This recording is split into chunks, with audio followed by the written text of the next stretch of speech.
Scrypt mining's about to get a whole lot more profitable, and for a limited time, early adopters will get tokens airdropped to them.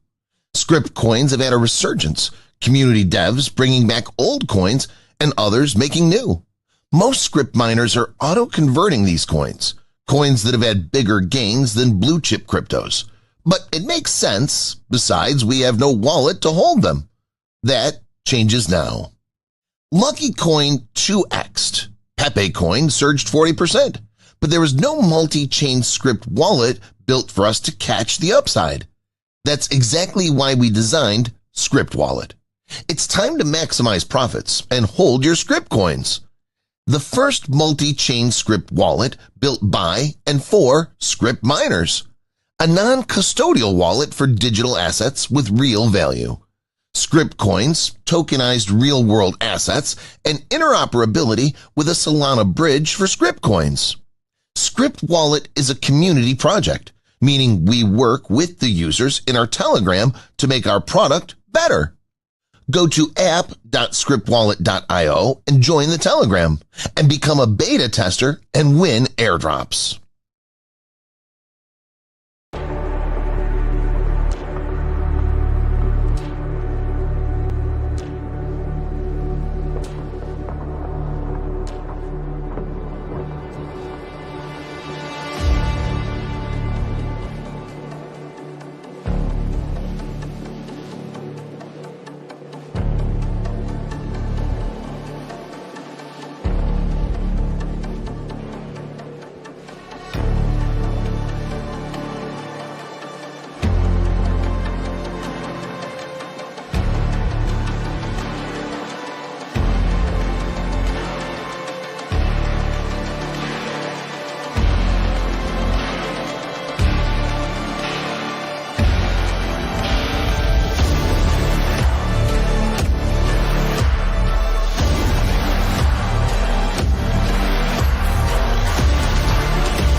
All right, technical difficulties, but we are good to go. What's going on, guys? We're going to bring Payne in here in just a minute. Thank you guys very much for hanging tight with me today. A few minutes late.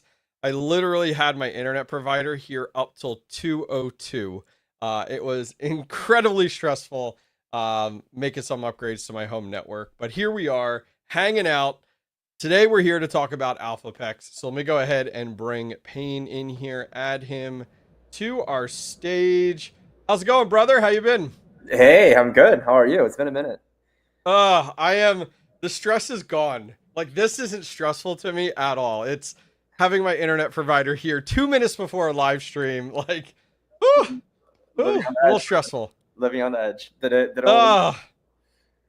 You know what? It's funny because I told you, I'm like talking to Payne on Telegram, and I'm like, it's gonna be up to the minute. Like, it's this is what's gonna happen. Talk to him on the phone there, but cool. So appreciate you, Payne, coming out here. Those of you guys not familiar, this is Payne from the Elphapex team. And Payne, what is your official fancy smancy title? Head of business development. So I oversee. I thought so. Development and sales here at Elphapex Miner. Awesome. So thanks for coming out with us today. We are going to chat lots about Elphapex, lots about the DG2.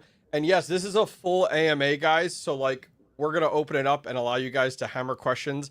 I already saw you guys throw out some. So when I'm like, hey, give me some questions, please just repaste them, honestly, and tag at me the best you can. And that will be absolutely perfect to kind of get into it. So let's talk about it a little bit here. So I got my hands, and here's what I'll do. I'm going to go ahead and swap over to here. Let's see. I will bring you out in just a second. We're doing this on the fly, guys, so hang with me here. There we go. So I'm going to show this real quick. Oh, my God. They don't get any lighter. I'm telling you what. So here is the DG2. In all of its glory. It is not any lighter, and it is full of hash boards, so it is heavy. I think it came in at like 40 pounds or something like that. So we're talking about that thing, aren't we today, Payne? Yeah, it's a beauty. Listen, you guys can't like, I want to see a nice little like laser engraved decal on the side of it. You know, come on, let's go. Let's get some RGB lights on this thing. Like, let's take it the extra mile, you know? Yeah, we can make all that work. It'll be just atoms to make it cooler, 100%, 100%. So Payne, if you guys know my relationship with Payne, I am always asking for more, pushing for more, like always want to see more out of these things. So that's why I'm like, hey, laser engrave, RGB fans, like why not, right? And always, Absolutely. always great feedback and ideas. We love them all. Comment, please. That's right. So let's chat about it a little bit here. So the Elphapex DG2, we first got our glimpse of it at Mining Disrupt just a few months ago. And kind of give us the rundown on this device, you know, kind of give us, at least from your side of the world, the manufacturer side of the world. Yeah, I mean, we, at its very core, we are a R&D and manufacturing company, right? And our goal is to, obviously continuously to be the best hardware provider for Dogecoin for Scrypt mining. And so there's always work going on in the background, right? There's always R&D going on, and this is our latest product to stay competitive, right? To stay atop the market. Obviously more efficient, more powerful, all that kind of stuff, right? Like there's a lot of improvement coming with DG2, and obviously, for all of your audience, you guys got the first exclusive look of how the miner actually performs, right, on your channel. Yep. Yeah. Yeah, it was awesome. I mean, it worked out beautifully. I got a chance to see it at Mining Disrupt, and at that point, the numbers were kind of up in the air, at least the publicly released numbers on the unit. And tell us a little bit, because originally this unit, at least my understanding, was listed at 16 gigahash. And then more recently, I think I've seen on your website, it's now at 18, because there's a lot of manufacturer, or not manufacturer, but reseller websites that like even have the wrong stats over there. So what caused this change, and what did you guys do to bump it to gigahash? Yeah, I think I think if I remember correctly, when we revealed it at Mining Disrupt, and again later on at a different conference, it has been 18 gigahash for DG2. 16 gigahash, I don't know, where really that came from, but we obviously did a lot of tweaks, right, just to balance out the power draw, the efficiency and hash rate. But the final version will be 18 gigahash for DG2. Yes. Yeah. No, definitely. I can actually show here. And guys, we're going to get to all your questions, because honestly, it's going to be a full AMA here. I'm eager to talk about them. Let me go ahead here and share my screen, which I think will work out perfectly. All right, cool. So we're over here on Elphapex's website, if you guys are looking to follow along at all. And on here, we have the DG2 and the DG2 Plus. The one that I have my hands on here is the DG2. So right here, it's listed. I'll zoom in a little bit here. We're listed at 18 gigahash at 3960, coming in at 0.22 for our efficiency there. And I see we have an updated pictures on your website. So way to go there, Payne. I like that. Yeah. Thank you for the feedback there. We made the correction, of course, in a very timely manner, I'll say. Yes. Leaving it up to the wire, which I think is great. So you guys actually have two models total. We have the DG2 and the DG2 Plus. So from a high level, what is the difference between these two miners? And is it correct that I'm seeing here the watts on the DG2 Plus say 3900, but on the DG2 say 3960? Is that accurate, that the DG2 is going to use less, DG2 Plus is going to use less watts? Yeah, so DG2 Plus would be, obviously similar to DG1 Plus and DG1, right? Like the Plus are the premium product line, because when you cut the wafer, right, they're the chips come out in different qualities. So the higher quality ones will become DG2 Plus, and then the remainder will become DG2, right? So DG2 Plus, you can see here, is more powerful, takes less power draw, and is more efficient, right? So I think a big highlight here, or one thing to call out here, is actually the efficiency of this miner, right? This is the first miner on the market that really broke through that 0.2 joule per mega hash threshold, right? Which is a significant milestone for us as well. Yeah, I mean, I think that's awesome. I mean, pretty much you sent me the Honda Civic but you have a Ferrari sitting in the background that you Well, just were like, oh, we're not going to send him the Ferrari. Let's give him the Honda Civic first. I would say they're both Ferraris. The DG2 would be like I don't know, SF50, and the DG2 Plus would be like a love Ferrari. You know, they're both premium products. Okay. All right. I like your marketing business development lingo there. The way I see it is I got a Civic and a Ferrari. They're priced exactly the same, but of course they have different performance is the way I'm looking at. But no, that's awesome. I mean, the funny thing is so we were talking 18 gigahash at 3960 watts for the DG2. And actually, this is something I talk about in my video. I ended up getting 19.4, which is fantastic. It's always great to come in better than advertised, right? At about 4055. Now, granted, the 3960 is plus or minus about that 10%.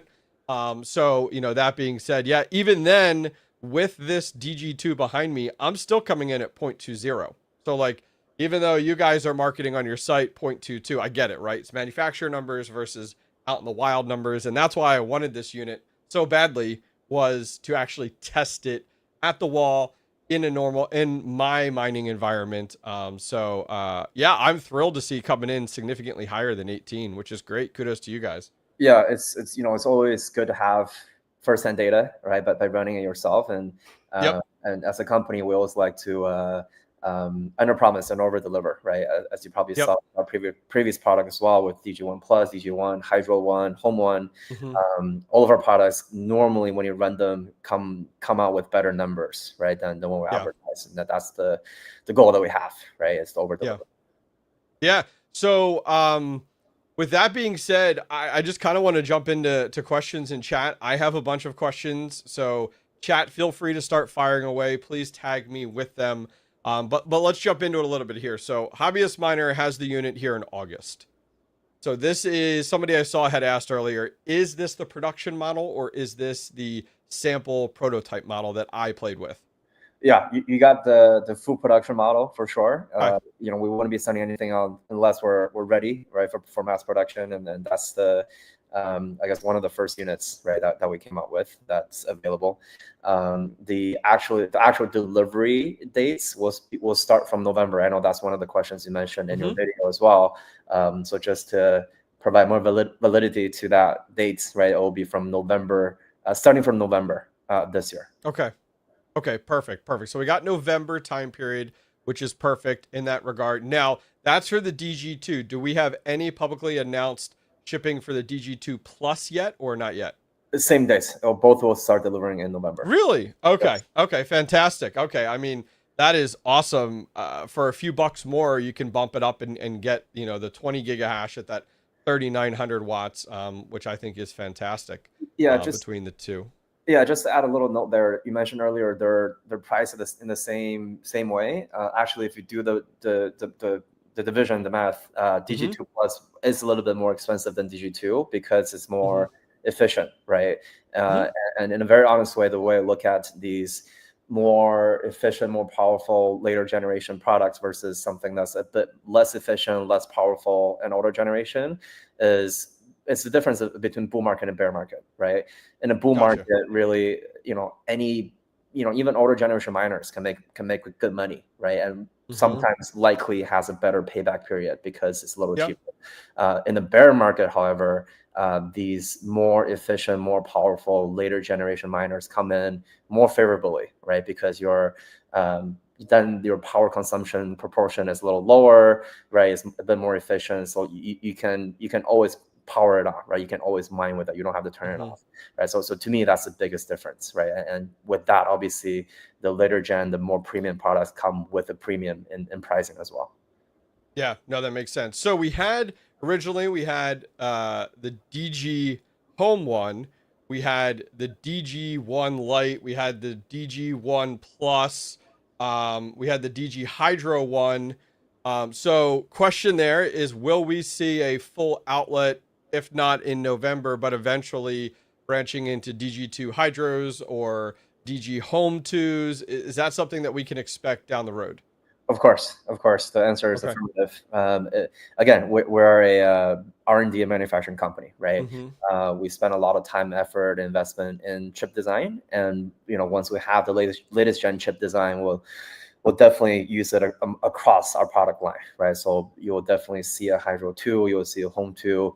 I cannot confirm on the exact timeline yet, but just know Sure. Yeah. No, that's great. I love to see that. That'll be fantastic that we actually, because like I feel like, and correct me if I'm wrong, but I feel like from a sales perspective, your DG Home 1 did very well. Am I correct in that statement? I mean, it was a massive hit, right? Like it's one of my personal favorite because it's such a, to me, it's such a unique and cool product that is really helping to kind of not just us, right, but for Scrypt mining, for Dogecoin mining in general, to open up a bigger market, to really get into the community, right? Like for example, for someone who doesn't have access to industrial power, right, to a mining farm or to hosting services, or is not trying to spend that much money in buying a industrial mining rig, then you can always get into the mining game with a Home 1, right? It's something that's you can put on your table in the living room or your whatever kitchen. It's a good conversation starter too, right? And it's also a good way for anyone to get into the world of mining, right? So that's kind of the goal, and also obviously the more people are mining, the more decentralized it is for the entire network, right? And that's a overarching goal for us as a company, right? So help with the decentralization of the network. No, I think that's great. I mean, thinking back, like in the past, we were very limited. Scrypt didn't have the attention it does today, but we were very limited where we had like the L3 Plus that was louder to run as a home miner, but we tinkered with it and we had like gold shells units, the small home miners. And then, more recently, we've moved into companies like Flu Miner with their home unit.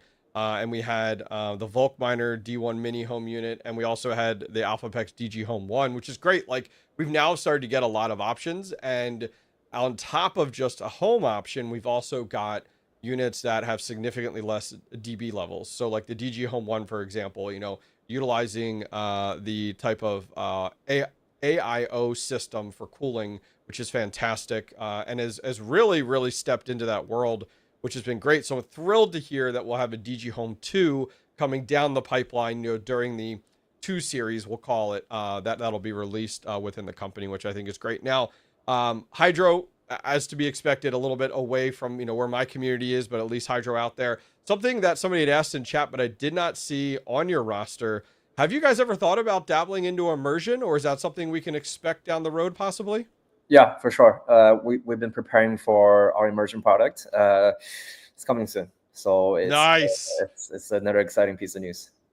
I'm looking to buy a fog hashing C6 kit for my new shed that I'm building. So I'm thrilled to hear that. I will leave a spot in there because I'd love to definitely throw an immersion Scrypt miner in there for sure. Yeah. Which is great. So cool. So guys, keep the questions going. I'm going to scroll up a little bit. I have plenty on my list. Somebody asked about a low power mode. So can I check the interface? So I checked the interface, at least with this firmware upgrade. There is not different. I did not see different power modes, but please correct me if I'm wrong. Payne, is there different power modes, like a low power mode or anything like that with this model? Yeah, there's just like DG1 Plus and DG1, right? Like there's a idle mode that you can put on, right? So like if there's a curtailment or whatever, right, helps the miner kind of turn down very quickly with very, very minimal power draw, just to keep the control board alive, and be able to turn up very quickly, back up as well, right? So there is a mode called idle mode in the firmware, in the software. Okay, but there isn't at least at this time, there is not, from the model that I have. I did not see it, but a low power mode that would lower the power and lower the power, the watt consumption, and lower the performance. That there's nothing like that as of right now. Is that correct? So it will be equivalent to what I was talking about earlier, right? That there will be, so the idle mode is well, I'm not speaking idle mode. This is more, okay, so let me correct myself. A lower hash rate mode. That would be like, hey, it's going to take it from 18 down to 10 or down to 9. Got it. That's not something that I saw either. So I just wanted to check. Okay, that's perfectly fine. Yeah. Love to see, this is me on my wish list. Love to see your team add that with a firmware update between now and November, as that is where that comes in is very much when we step two different scenarios. One, if you're going to install this unit in a situation where you need to lower the power consumption to get 2 miners on a breaker, let's say, or if you end up moving into a bear market where you want to go ahead and get even better efficiency, you'll actually be like, all right, I'm going to take it from 3,900 down to 2,900. And yes, you're going to have lower hash rate, totally get it, but it's even more efficient. That is something we see with other manufacturers. So I'm going to say add that to the wish list because that's a big one with competitors out there. For sure. Yep, taken. Let's see what else we have out here. Joker Miner wants to know why I don't have it running. Because we're doing a live stream right now. That's why it's not running currently right now. If not, I usually have it on PowerPool, and I do have it up and mining without a doubt. Let's see here. I'm just reading through some questions, and I do have several other ones here. Can we... yeah, BC traditionally, low power mode would improve efficiency. That's traditionally we see that overall, but of course you sacrifice hash rate for lower watts, which is definitely out there. So another question for you is thinking kind of things through. We're talking about November of a time period. How does this look for you guys? Because really the landscape has changed a lot since the tariffs kind of hit the U.S. How do things look now for Elphapex? Do you guys have U.S. distribution to alleviate some of the tariffs? What does that look like now with ordering? Yeah, that's a great question. So we, as of right now, as you probably know already, we're manufacturing out of 2 locations, right? One is Shenzhen, and the other one is Malaysia. So Malaysia is going to become, more of a hub where we produce and export to the States, right? For tariff reasons. That's number one. Number two, we're also ramping up our production here locally in the States. I believe we just had our first 2 units of DG1 Plus passing inspection here on the production line, off the production line. We're still ramping up, we're still tweaking it, obviously, and we're hoping the volume was going to increase as kind of throughout this year. But that's the kind of solution number 2, right? We're going to produce here locally in the States. That's great. Have you disclosed publicly at least what state that production is in? Not yet, but it's on the East Coast. On the East Coast, perfect. Okay, I'll take it. Great. Cuts down on my shipping time, makes it like 3 days versus longer. So that's great. I mean, I'm thrilled to hear that. That'll be great for us looking to kind of just avoid tariffs, which is really funny because like the entire, we'll call it the tariff war that we had, really pushed and motivated manufacturers to start, if not assembly, but production in the US. And I know it's not like a quick flip of the switch thing that you can do, but I'm thrilled to see that Elphapex is moving in that direction. Yeah, I think it's an effort that all the manufacturers have to make, right? And it's also it's like experiment, right, for all of us. Mm-hmm. See, hey, can we actually do production in the States, and what's the cost going to be for that, and what's the quality is going to be for those units. But we here. That's your phone. That's not mine. Oh, sorry. That's all right. All right. How dare you? What is going on? Sorry. There we go. You're good. We were talking about manufacturing in the States, which is good. So then, if that is the case, is it considered like when you guys are looking at made in, is it considered made in the US still, or is it just a portion of the production, or what does that look like? It'll be made in the States for sure. It'll be assembled in the States, right? There are certain components that you cannot produce in the States, for example, like the PSU, right? So those are the things that we have to import from out of the States. But all the assembly, all the production will be done in the States. That's awesome. What I was going to say before the phone call came in was here we're still very optimistic about the outcome of the tariff, right? And how that's going to get resolved. I guess specifically between the U.S. and China, and some of these Southeast Asia countries, right? So we're still pretty optimistic. We'll see how it goes, but I think it's probably the outcome is going to be better than worse than what people think. Yeah, love to see a sticker next to DG2 that has a little American flag and it says "Made in the U.S." Just it's coming. Just a little thing, to add in there. We love that for sure. Okay, cool. Well, I'm thrilled to hear about that. So let's talk about repairs real quick. And guys, feel free to at me in chat with any questions. So repair, I'll be honest, I don't hear of Elphapex units needing repairs. I've only heard of one ever that needed a repair, at least among the circles that I am in. So kudos to your team. Now, granted, newer over the last few years, which is understandable. But what are the most common repair issues that your company sees? Is it hashboard? Is it power supply? Like, what are those units that you think that if now, granted, you don't need to throw out any numbers. I'm just saying, like, what really comes to you guys for, you know, when it comes to repairs? Yeah, great question. And I think you pretty much nailed it, right? Like we haven't been seeing too much volume in terms of repair, really.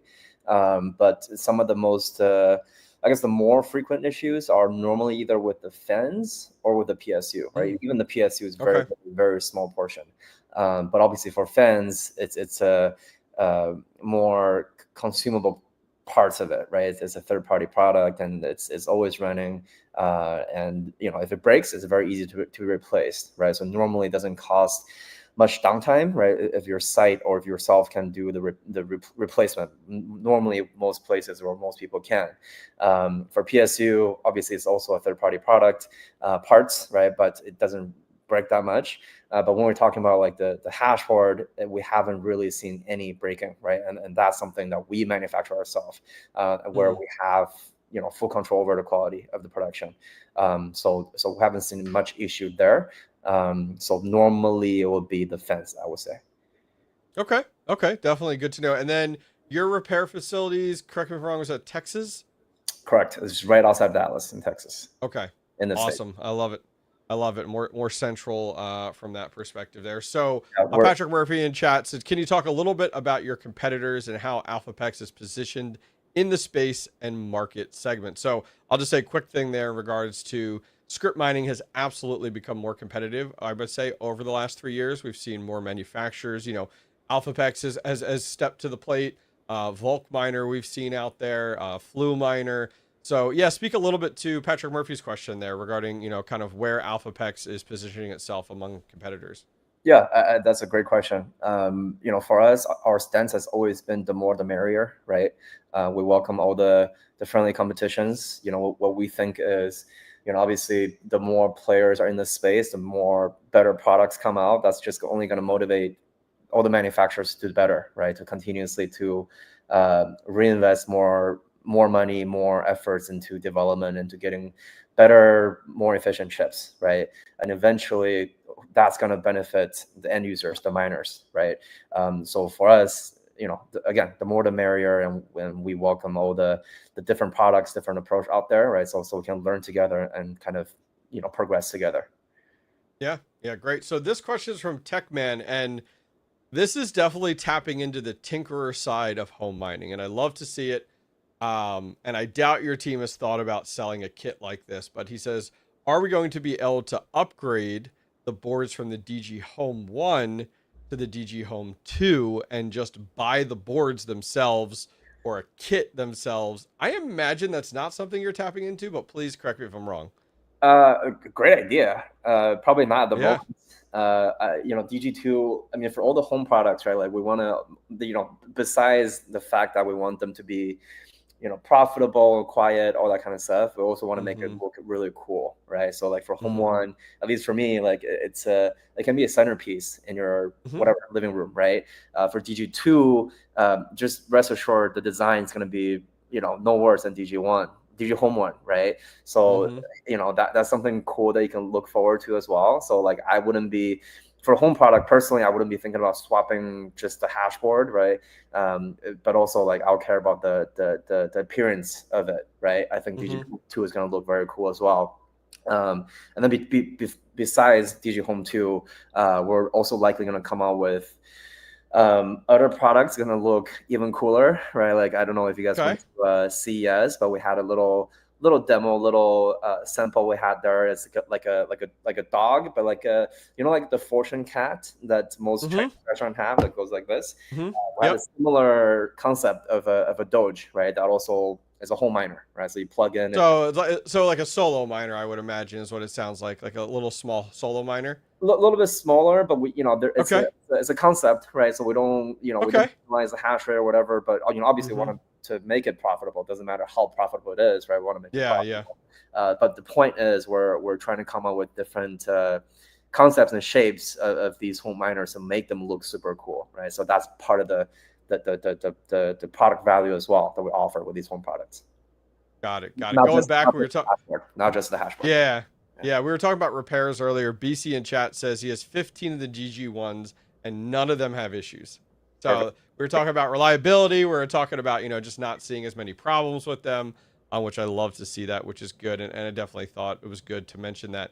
Geek of all trades here, he's got a good one for you. He says, is Elphapex self-mining as an organization, not just people from the team, but as a business? Are you putting Scrypt coins or other coins on the P&L? Yeah, that's a good question from an old friend. To answer that question, very, very clearly, we don't dabble in self-mining. Our goal is to, for us, again, the goal is to be the top, the leading manufacturer and R&D company, right, in the space. We want to specialize in what we do best, right, and we want to let the miners do what they do best, right. So as an ecosystem, it creates a better equilibrium, right. So we're all maximizing our own value in that sense. I won't throw shade, but there's definitely competitors out there where it's extremely evident that units are not just Q&A tested, but run pretty extensively. So from your perspective, walk us through what that Q&A process looks like for something like the DG2 that I have behind me here. Yeah, so we have a process called aging, right? After we manufacture all the units at the factory, depends on the model. We age them for different time, right? Like between hydro product, between air product. There's a different time period where we just run them, test them, right after they're manufactured to make sure everything's okay. Then they go straight into the box, right? So if you call that self-mining, sure, but it's a very short amount of time just to make sure everything runs quickly. Can you publicly say what that time is, or do you know what that time period is? The length of time? I have a rough idea. I don't want to give out the wrong information. Okay. But I think the hydro units normally we age them for a little longer, but in the units of hours, right? But hours, okay. The air cool units a little bit less. Okay, got you. Okay, well, hey, if you're saying hours, so we're sub 24 hours, I still think that's fantastic just to say that it runs. I mean, a lot of the units that I get in and test, it's like, hey, it's good to do like a 24-hour test the best you can, which is always a good time period for that. So hopefully that answers your question there, Geek of all trades. That was a good one. That was definitely a good one there. So I'm going to throw a curveball at you there, though. There's still some Scrypt coins being mined during those sub 24 hours, though. So they got to go somewhere, right? They got to go somewhere. Well, okay. I mean, it's pretty obvious where it goes, but that we're not. I mean, we're not mining. We're not using them to mine, right? It's a quality for true testing. Yeah, I mean, we could definitely tell some of the competitor units are run for not hours. We will put it that way, for sure. Different companies have different strategies, right? There's no wrong or right answer. But for us, all the units we deliver are promised to be brand new, for sure. And are those? I feel like, and correct me if I'm wrong. I feel like you guys used to in the past, and it may be different now, but you used to send them. Was it like Montreal or somewhere in Canada for like your aging testing, or is it actually done at the production plants? Great question. So all the aging is done directly at the production line, after the production line. What we send to Canada is more for so sometimes we'll take a small portion of a batch, right, for more of a longer time period test, right? Those units get sent to Canada sometimes, right, because we want to test them in different environments, right? Like Canada's a little colder, all that kind of stuff, right? I want to make sure that it handles both extreme the temperature pretty well.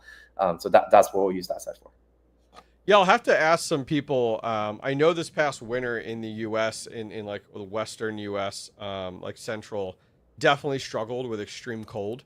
And there were a lot of units that actually had power supply issues. I'm not speaking to Elphapex. I'm just saying overall. I'll have to reach out to some of them and find out how the Elphapex actually stood up to that, because we're talking like 0 degrees Fahrenheit to like some places -10. And so I was just very curious. I mean, those are extreme cases, and a lot of those places were not recirculating air the way they should have been. So I know they had a lot of dead power supplies that occurred and things like that. So I'll have to reach out to them. But it's great to hear that you guys are kind of running those units in an aging environment in different types of environments to see how they hold up. Yeah, for sure. And our units, started from DG1. I can handle a pretty wide range of temperature, right? Mm. But obviously, it depends on the environment of your site and all that kind of stuff. The power draw, it can come in different shapes, right? If it's too cold or too hot, you'll likely see a slightly higher power draw, right? But when the temperature is nice and decent, then you'll see a very power draw closer to advertised, right? In the winter, the power draw can be a little higher too, just to keep the temperature, above a certain threshold, right? Those are the times when we see a little fluctuation. But our rigs have, historically be able to handle a very wide range of temperatures, no issues. Got you, got you. So pivoting back a little bit here, DG1 versus DG2, chassis look the same. I think it's the same power supplies. What really sets these apart? Is it a whole new chip with the DG2 and the DG2 Plus, or kind of give us the rundown from DG1 to DG2? Yeah. So two main differences, right? Number one, the first and foremost is the chip. For the chip itself, it's still the 5 nanometer that we use on DG1, DG1 Plus.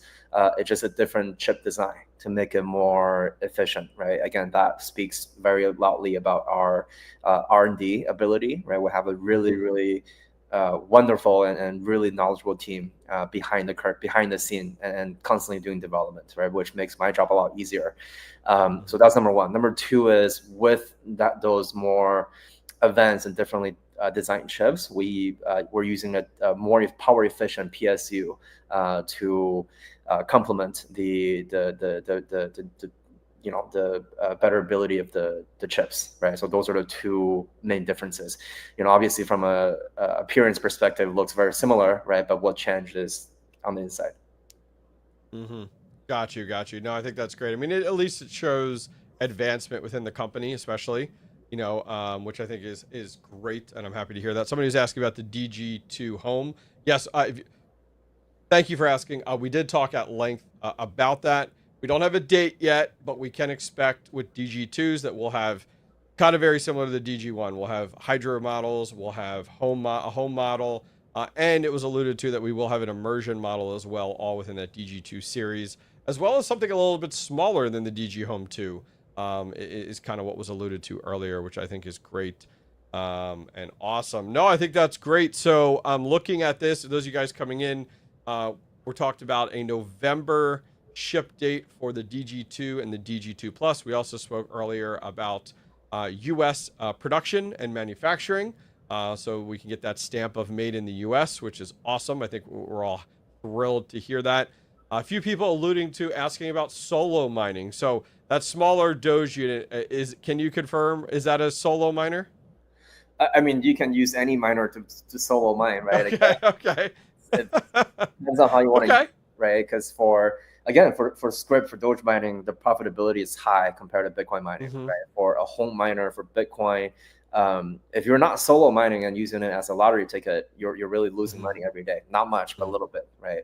For DG Home 1, even a home product for Scrypt, you're still making $1, $2, $3 a day in profits with your residential power rate. So it really depends on how you want to use it. Okay. Pivoting over a little bit here on Hydro, great question here from BC, which I can see it is. I know it's preliminary, but is the Hydro model the cube unit, or is it a rack mountable? Because right now you guys have a DG Hydro 1 that is rack mountable. We don't have any of the cube style ASICs from you guys. Do you know, are you guys going to be looking at that with the 2, or is it going to stick with the racks? Yeah, it's going to be the same form factor to you. Okay. Make it more seamless, right? It's the more also universally accepted format, right? And so we're following that. We want to make everyone's life easier, right? Even with the DG1, DG1 Plus, DG2, it's the same form factor. We don't want you to have to change your racking design and none of that, right? We want to make it very easy plug in and play. Yep. No, okay, that's good to know. With the DG Hydro, even the DG Hydro 1 now, is a majority of your customer base more self-mined? Like more in the industrial, larger self-mine type of units? Is that what you're seeing with the Hydros? For Hydros, that's a great question, actually. Yeah, mostly self-mine for sure. I mean, for hydro, there can be various user scenarios, right? Like I've heard people using it to power up to heat up amusement parks, right? Like water parks. Yep. Or people use it in Norway or northern part of Europe to sell heat back to the city, right? So when there are these like additional incentives, and when the water temperature at the outlet can be at a certain level, right? Those are just additional incentives, right, to use hydro. Granted, hydro comes with high requirements on how you operate them and the water quality and all that kind of stuff, right? It's not really for everyone. But when there are these specific user scenarios, I think that's when you can consider using hydro. Yeah, I'd love to see from you guys coming out in the 2 series is your own hydro rack. Something Bitmain has is they have the Ant Rack, which supports 4 hydro units, and it's all encompassing. So it's kind of an all-encompassing unit. And then they do have an in and out available to quick connect into for spas or hotels or, as you said, amusement parks. So would love to see you guys go that route of developing your own hydro rack. I think that would be amazing, especially if you're going to stick with the rack mountable unit, because that's a little bit different than your traditional hydro units. But yeah, just dropping that little nugget in there for sure. For sure. It may or may not be coming. Okay, I like it. We always, especially with hydro and immersion, right? Like it has high requirements to run these special units. So we always want to take the route where it's more safe than quick, right? So we want to make sure whoever's buying these have the right environment and the right knowledge to operate them, right? Yeah. Otherwise, it very easily get damaged, right? And nobody wants that. So we're taking it a step at a time. Put it that way. Yep. John had asked in chat. We did answer this earlier, but I absolutely don't mind answering it again. When will we be able to expect the DG2 shipping and assembly in the U.S.? November. The DG2 Plus and the DG2 will ship, which is great to hear and definitely great to see there. Geek of All Trades says back to work. We'll catch you. We'll catch up on the rest of the video later. Good to see you, Payne, chat real soon. Yes, sir. Good to see you as well. Thank you for coming. Which is good. Something that we haven't seen. Have you guys had any third-party firmware manufacturers reach out about companies like your Brains, your Lux, anyone else like that out there, Epic, with your units, or are you guys more interested in kind of keeping everything kind of closed at this point in time from a firmware perspective? Yeah, from a firmware perspective, everything's still in-house, right? Again, we have a sick team of engineers. So, for now, we're handling everything ourselves. But, obviously all the doors are open, right? We're always, welcoming these discussions. Got it. Love to see it, which is good. So outside of the, we'll talk a little bit here. One thing that we've seen that I saw in my video was and I'm going to call it the power burst that we get when we plug these things in. So Elphapex, untraditional, has it kind of burst up, several hundred watts more. And I believe, and correct me if I'm wrong, in the past that was to get you hashing faster. Is that correct? Yeah. So normally you will see these outbursts during the initiation phase of the miner, right? And you mentioned that in your video as well, is to get the miner up and running, right? And you will see a small amount of time where you see a higher power draw. Yeah, we were folks interested. Yeah, folks interested. I got right at about 4,300, maybe 4,305 with the DG2 in the first 10 minutes. And then after 10 minutes, it trickles down by the 15-minute mark down to 4,055, which is within the range, actually, because they're advertising 3,960 plus or minus 10%. So that's we're up just under 100 watts within range, at least on a 30 amp 240 volt. And I'm at about 240 to 241 volts for any of you techies in there crunching numbers. That kind of give you some of those numbers there. So I like the fact, so those of you guys coming in late did not hear that the DG2 Plus is actually more efficient and less watts, which I definitely love to see it. So Talk to us a little bit about the competition at that level, the DG2 Plus. Competitions, it seems like it's neck and neck, right?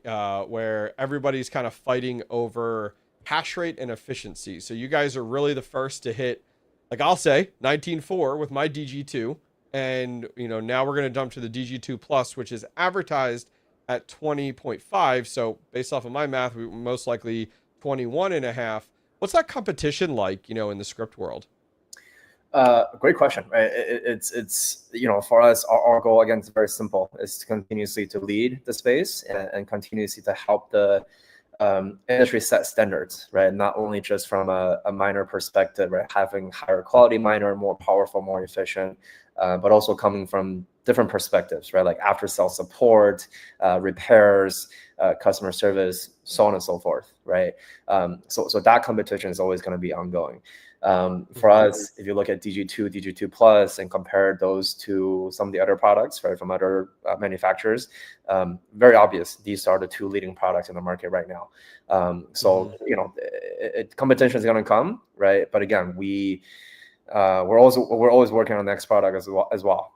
It's just going to be a continuous involvement, right, of the whole space, and that's just how it's going to be, right? But again, end of the day, the people benefiting from this will be the end users. Yeah, no, definitely. Yeah, another question here that came in from John was the DB level of it out of the box. I will be measuring that later this week. I'm actually going to be doing another video on the DG2. So I will have the actual numbers on that. I'm not seeing that right now. I'm looking over on their manufacturer website. I do not see the DB level listed on there. So I will get that and test that out. And for those of you guys looking to, it says 220, but actually on the power supply too, it actually supports 277.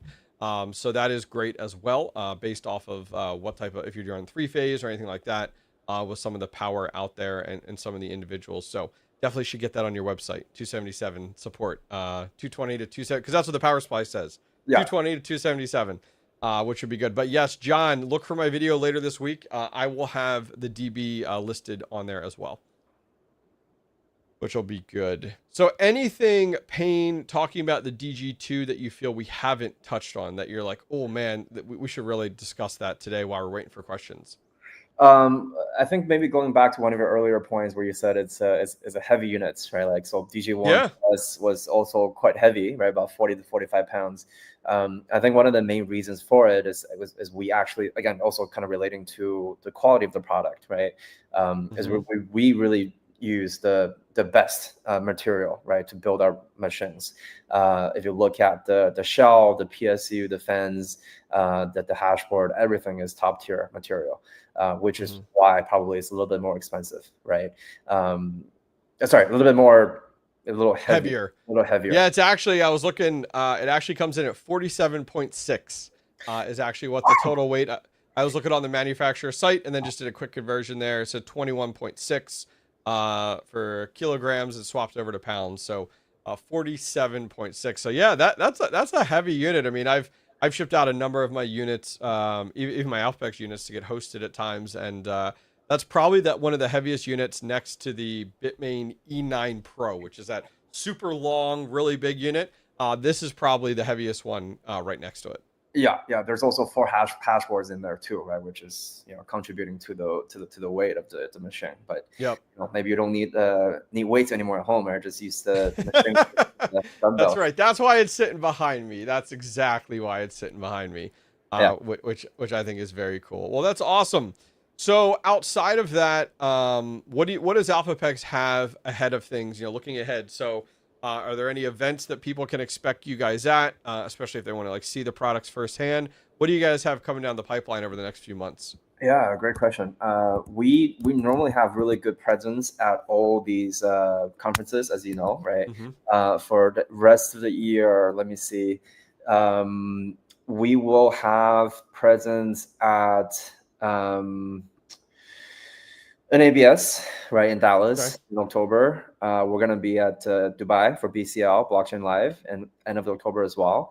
And then we'll, at least, the team will be there in Dallas for Mining Disrupt in November. You can find us there, no problem. So no booth in Dallas this year. We most likely not. Okay. You'll find our booth in Dubai if you can. Okay. Dubai, but, we're also obviously picking the best conferences to go to, right? To have Yeah. Sure. But the That'll team be great. You'll be able to find the team mostly at most of the conferences, at least in the States, right? Like if you feel free to contact me, obviously on Telegram or whatever. Always happy for a chat, even if not in person. But for most of the conferences, I'll be there. Okay, that's awesome. And were you guys? I believe you guys were at BTC this past year. Is that correct, in Vegas? Yeah, we're at BTC. Amazing event. We're gonna try to grow our footprint there, right, at BTC every single year. It's such a cool event, right, where you can meet everybody, and we love that. That's cool. That's cool. Any other questions, guys, from chat? Please let me know. Go ahead and post them, please, at me, which would be great, and we can go ahead and get them answered today. So those of you guys just joining in, Payne is man, what was it? Was it VP, or what was the title of business development? Head of BD. Head of. All right, don't want to boost your ego too much. Head of business development, which I like, over at Elphapex. We were talking about the DG2, which is what I did a video on the other day. I'll have another video coming up here later this week on the DG2 as well, which will be great. And yes, we talked a lot about Elphapex bringing production and assembly here in the US, which people are thrilled to hear about. We have repairs down in Texas within the US as well. And we talked about the DG2 with a variety of the models, including the DG Home 2 Hydro unit, and we've alluded to an immersion unit, all happening with the DG2. Maybe not November, which is when we get shipping for the DG2 and DG2 Plus, but coming down the pipeline, which I think everyone's going to be excited for, especially for my demographic. The DG Home 2, I think, has a lot of interest. For sure. And just a little sneak peek, right? Just kind of how you got you're the first one that got DG2 as a official review. We're gonna send you DG2 Plus too. You'll be the. Oh man, I see. Heard that first. I love it. Yeah, I love it. You guys heard that here first. You'll be the first person to get it, and then be able to have a review on it. DG2 awesome. Plus. Well, we will definitely put it to the test, just like we did with the other one here. I mean, that's kind of the goal is get it out in the wild, get some numbers from what people are getting, which is good. I mean, man, it's always funny. Like as a miner, we always look at manufacturers' numbers and we take it with a grain of salt. Like, okay, this is what they're saying, and that's really what I hear. Like I hear it from other miners in the scene. It's like, this is what the manufacturer is saying. Let's see what we're actually going to see in the wild, because that's really that's really what people love to know is, what is this actually doing? Yeah, so thrilled to see that for sure. Let me see here if I see any other questions in here or comments. Somebody had alluded earlier about, and I know the answer to this, but love to hear it from you from a business side. Staying true to script mining, or will we see you guys dabble into other algorithms anytime soon? Great question. For us, the long-term vision is to always stay within Scrypt, right? That's going to be our main track, our main focus. Other algorithms, I'm not saying completely no, but maybe down the road. Where it's always, again, doors for us is always open, right? If there's a good opportunity, we might explore, but at the moment, it's Scrypt. I love it. Yeah, I think that's great. I mean, I think we've seen script mining, looking back over the bear market, script mining was very stable, was very profitable. We kind of just had our eyes on the flashiest thing at that time, other algorithms that kind of popped up. But now looking back, I mean, great example, something like the L7 for me, it's still profitable, even going back to when it released in 2021. And that's hard to say about a lot of other miners, even Bitcoin miners. I mean, we've had over 40 Bitcoin miners released between the bear market and the bull market. So that network, that hash rate has really gotten saturated, versus we can't say that about script miners. That bar, I mean, last bull run, we were looking at, 9.5 was kind of the peak. And now we have Elphapex coming in at 20.8. So over a 5-year period, we've only doubled the hash rate, versus like with Bitcoin, where we're at a triple. So that's great. I mean, it's definitely great to hear, which I think is great. Yeah. Awesome. Well, go ahead, Payne. Yeah, I was gonna expand on that a little bit. I think please. That's a great point, right? So for us, we come in from different, a few different perspectives, but very similar to what you mentioned. Number one, we have very strong belief here as a team in Doge as an ecosystem, right? On the utility, on the future, on the vision of the coin, the nature of the coin, right? That's number one. And number two, from a mining perspective, if you really compare Dogecoin mining to Bitcoin mining, and don't get me wrong, we all love Bitcoin here, right?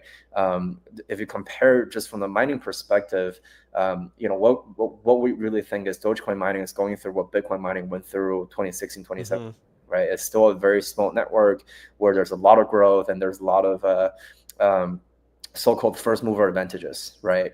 As you come into the network early when the difficulty is still relatively low, really for us it's a blue ocean compared to Bitcoin getting more and more saturated, more becoming a more of a red ocean, right? Where you're going to see consolidation down the road. These bigger miners going to become bigger and smaller miners going to be consolidated because the economic is not going to be that good, right? Compared to some of the other coins. And then the third point is, really, if you look at Dogecoin and Bitcoin and look at other algorithms, right? Like what else is out there really besides Scrypt and SHA-256? There's nothing really, at least to me right now, that's super obvious and standing out and that has good profitability and sustainability down the road, right? So that's number three. Yeah, so some of these factors are the things that we consider, right, when we picked Scrypt in the very beginning, and obviously, like you mentioned as well, and I mentioned those a lot of these data during my keynotes as well at these conferences is really the economics behind Dogecoin mining, right? If you look historical data comparing that to Bitcoin mining throughout different cycles, throughout the past few halving events of Bitcoin, Dogecoin has always outperformed Bitcoin, right? It doesn't matter from a hash rate perspective or from a power consumption perspective, from a money making perspective, to put it in a very simple and straightforward way, Scrypt has been outperforming Bitcoin mining. So depends on what your goals are, right? If your goal is to even if it's to accumulate as much Bitcoin as possible, you can always get paid out by the pool directly in Bitcoin, right? You don't have to hold on to your Dogecoin by any means. So it depends on your strategy. There's always a good solution. Yeah, I would say over the last year, I've definitely pivoted. Like I have several Bitcoin miners, but I absolutely have started adding more and more Scrypt miners to my inventory, up and running. Just looking back at the last bear market, Scrypt was absolutely the way to go and has kind of carried us through over the last 5 years. I think Scrypt wasn't taken as serious in the past, but now what we're finding is like, okay, I don't know that I would even put Scrypt in a over leveraged aggressive algorithm anymore. I think it's done very well, especially something like Ethereum went from proof of work to proof of stake. So it's like, okay, what's kind of number two?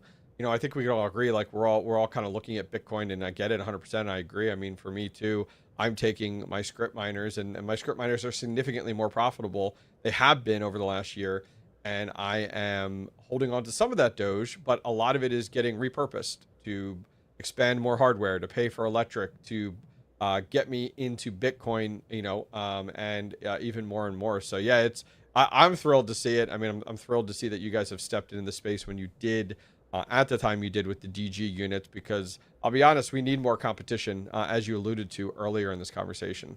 Yeah, for sure. I mean, Dogecoin mining has come a long way, and it has shown sustainability, right, for the long term. It's not just, I don't know, maybe like Caspa, for example, right? I can think of it very, aggressive having mechanism, and it's painful, more short-lived, right? But the Dogecoin mining has shown its sustainability in the longer term, and really, essentially, you're mining more Bitcoin with a Scrypt miner than a Bitcoin miner, right? And you're saving more energy, you're saving more rack space. It is more efficient overall. Yeah. Question, I don't know why I just thought about this, but can you publicly say how many units you guys will have releasing in November? I cannot say the exact number. Okay. Hey, don't expect anything else from me to ask, which is definitely curious on that. So those of you guys joining a little bit later, November is when the DG2s and the DG2 pluses will ship. And from the US as well, which is thrilled to hear that, especially from that perspective. Yeah. Great. Anything else, Payne, that you have to add for the audience today? Yeah, so if there's one last thing I want to add Please. is for DG2, DG2 Plus, now we're selling futures order, right? Like you're able Okay. to order directly with us, and again, the delivery days will start from November. So what we're selling is the future that's going to go from November to February, right? So using an example, if you're buying 100 units, 25 units will get delivered every single month from November to Feb, right? Completing Wow. the entire order in February. And we'll also have good payment terms, right? 50% down, and then you're paying the remainder of every batch of delivery right before the delivery, right? So you're not paying the remaining 50% all at once. You're paying essentially 12.5% every month for 4 months, right before you get the delivery. Got it. That's the mechanism for DG2 and DG2 Plus futures. For the spot units, the market, again, the market is doing pretty well, right? Like, but the hardware price has not caught up yet. So a very honest recommendation is if you're looking into getting into the game or scaling up, right? This is still a very, very good time to buy spot units, right? We have both DG1 Plus and DG1 Lite available. And again, like I mentioned earlier, in a bull market, maybe some of these cheaper older generation products like one Lite would be a better option because it's cheaper, right? It takes less money, and when the price goes up for Dogecoin, you're gonna have a way better payback period, right? So those are the options that we have now readily available, and just a lot of times, right? Like I see a lot of people. Bigger miners too, right? Like they want to buy only when Dogecoin price is doing very well, is rocketing, right? Yeah, of course. Yep. Yeah, it's very natural, very natural human psychology. But what's going to come with that is the increase in terms of hardware price as well, right? So everything's getting squeezed, everything's pushing up. You're buying at a very high price. So what I preach personally is to try to be a little bit more counterintuitive, right?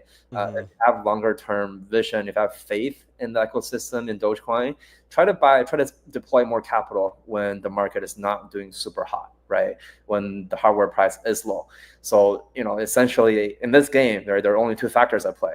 Number one is the power cost, right? And number two is the hardware cost, right? So power cost we cannot control. That's your own, there's your own decision options. But for hardware costs, again, right, like you gotta be a little bit more counterintuitive, right? Try to buy low and sell high, right? Put in a very stock trading way, or I guess like a very more straightforward way, is to try to accumulate, try to deploy capital when it's cheap, and when Dogecoin goes up, you will be in a very, very good position. Yeah, it's wild when prices go up, when we see Dogecoin go up, or very similar to Bitcoin.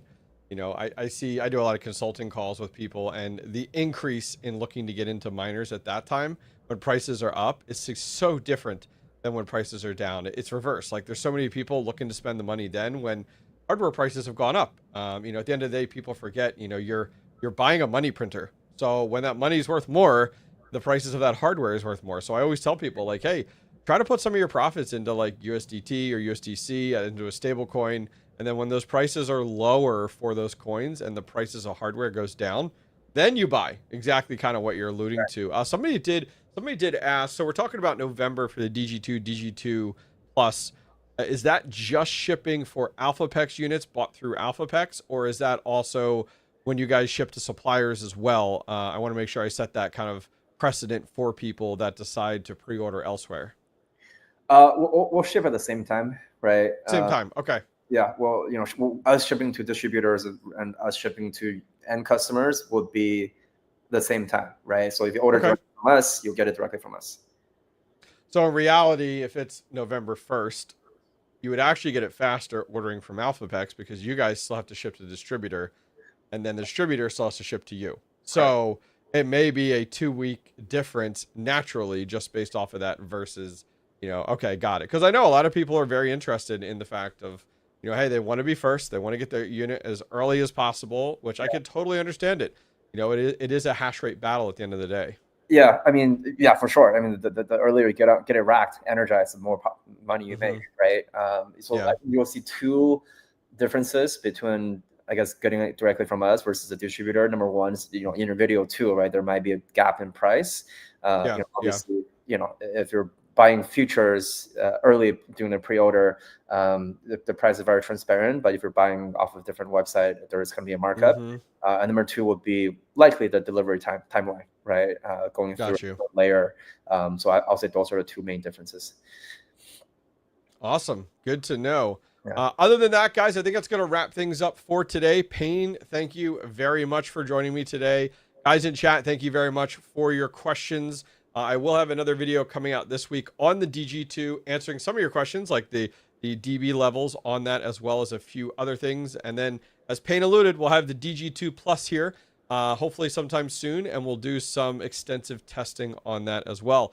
Payne, thank you very much for joining me today. Appreciate it. Yeah, thank you for the time. Thanks for listening in, everyone. And one last thing from me, if you ever want to reach out to me, my handle on Telegram is my full name @Payne Cong, and you can also find my contact information on our website. So looking forward to chatting with everyone. All right. Have a good one, everybody.